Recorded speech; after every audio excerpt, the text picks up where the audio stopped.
This study was really originally based off of a concept that originated from data released from a large observational clinical trial where they saw that no matter what people ate as far as carbohydrates, proteins, or sugars, or whatever, they lost weight successfully if they reduced caloric intake.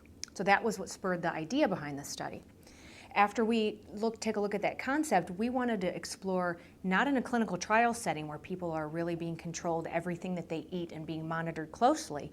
We wanted to look in an observational setting where people are following their everyday diets, their in and out lives, nothing special about what they're eating rather than what they prefer to eat. And we wanted to see if that was associated with their body weight and maintaining a lower healthy body weight. So we collected data from a large study called INTERMAP, and INTERMAP stands for the International Study of Macro and Micronutrients and Blood Pressure. Now the study has 4 sites across the world, the United States, the United Kingdom, Japan, and China, but we simplified it and looked at just at participants in the United States. And among 1,800 participants that we had enrolled in the United States, they were middle-aged, 40 to 59 years old, and we categorized people according to normal weight, which is a body mass index of less than 25, 25 to 30, which is overweight, or obese, which is greater than 30. So based on being healthy or lower BMI, overweight or obese, we used the wonderful data from the INTERMAP study, and INTERMAP is a very strong study that very much in-depth measured the nutrient intakes of these participants. Dietary intake can be very difficult to measure. Some studies measure it one day or 2 days. INTERMAP did it over several weeks, weekends, weekdays, very in-depth measures as well as urinary outputs, because what you consume also is excreted and you get information from that. So INTERMAP is arguably one of the best nutrient assessments that's been ever done. So after categorizing individuals based on normal weight, overweight, and obese, and looking at all of their nutrient intakes, what we found first, which wasn't really a surprise, is that people who were normal weight took in lower amounts of energy, lower amounts of calories. So starting there, we thought, okay, let's look at the types of nutrients that they eat, whether it's carbohydrates, fats, proteins. So among normal weight individuals, we first saw that they consumed lower amounts of overall energy intake, lower calories. Now that was somewhat intuitive and we expected to see that, but when we dug a little bit deeper and we looked at carbohydrate intake, fat, and protein intake, we saw that normal weight individuals consumed higher amounts of carbohydrates, higher amounts of vegetable-based proteins, lower amounts of fats, and lower amounts of protein from animal-type sources. So that was interesting. We then further started digging apart different types of carbohydrates. And most interestingly and consistently with certain recommendations is that individuals who were lower body weight, had a normal BMI, consumed carbohydrates that were higher in nutrients, higher in vitamins, minerals, higher in fiber, and lower in calories compared to individuals who consume carbohydrates who were normal weight or who were overweight or obese.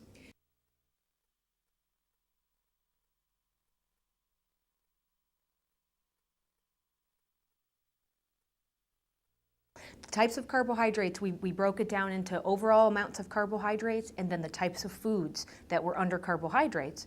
They ate more fruits and vegetables, more whole grains that had higher amounts of fiber, less refined grains, lower amounts of sugar-sweetened beverages, because that's high in carbohydrates but very low in nutrients, empty calories. So lower nutrient poor calories, higher nutrient dense calories from carbohydrates.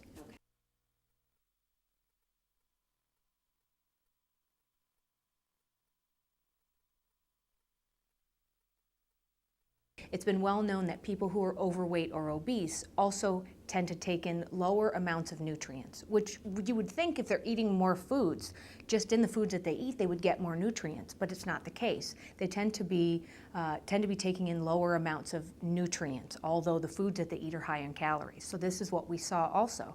We saw higher amounts of fat, higher amounts of protein from animal-based sources, but the carbohydrates in particular that they took in had very low amounts of nutrients, very low vitamins and minerals, so high amounts of sugar-sweetened beverages, which was one of the main things, and high amounts of refined foods that have lost all of their nutrient contents.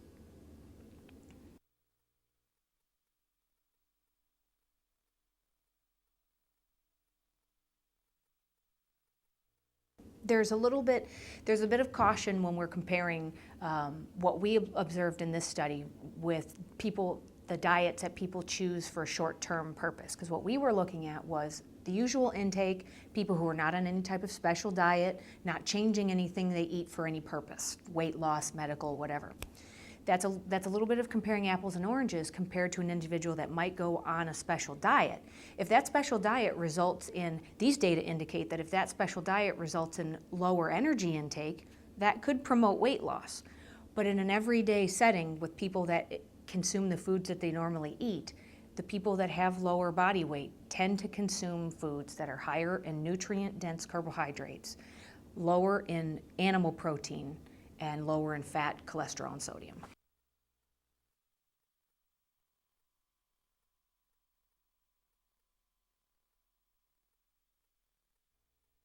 I think the study is really saying if we start with the foundation that higher carbohydrate foods that have more nutrients and have more vitamins and minerals are key or very strongly associated with having a lower body weight, habitually over time, finding those types of foods that fit into that category that you like to eat and eating them regularly, over time will lead to having lower energy intake and promote healthier body because of all the vitamins and minerals that you're taking in, and over time will lead to maintaining a healthier body weight. Over time, based on the foods that you like to eat every day, not the short-term dietary fixes that everyone knows that they either give up, don't follow, don't like to follow, all going down that road.